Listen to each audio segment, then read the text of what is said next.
हाँ तो दोस्तों, जिस गाने का बेसब्री से इंतजार था वो गाना अब आ चुका है। हाँ तो बता दें कि पिछले वीडियो में आप लोग को बताए थे कि सनी लियोनी के साथ नीलकमल सिंह का गाना आने वाला है।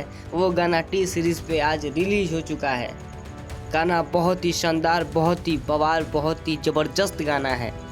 इस गाने को सुनने के बाद दिल गार्डन गार्डन हो गया। ये गाना बहुत ही हिट है, बहुत ही हॉट सॉन्ग है, बहुत ही अच्छा सॉन्ग है।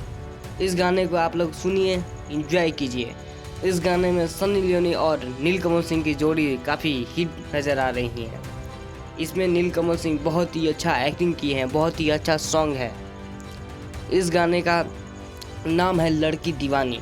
आप अभी टी सीरीज पे जाके देख सकते हैं। ये सुबह में ही रिलीज हुआ है और ये अभी गाना 14 नंबर ट्रेंडिंग में है यूट्यूब पे। ये गाना बहुत ही हिट है, बहुत ही ज़बरदस्त सॉन्ग है ये गाना। आप लोगों को बता दे, इस गाने का मोल है लड़की दीवानी। भोजपुरी के लिए बहुत ही बड़ी बात है। नीलकमल सिंह सनी लियोनी को अपने एल्बम में ला के बहुत ही गर्दा कर दिए।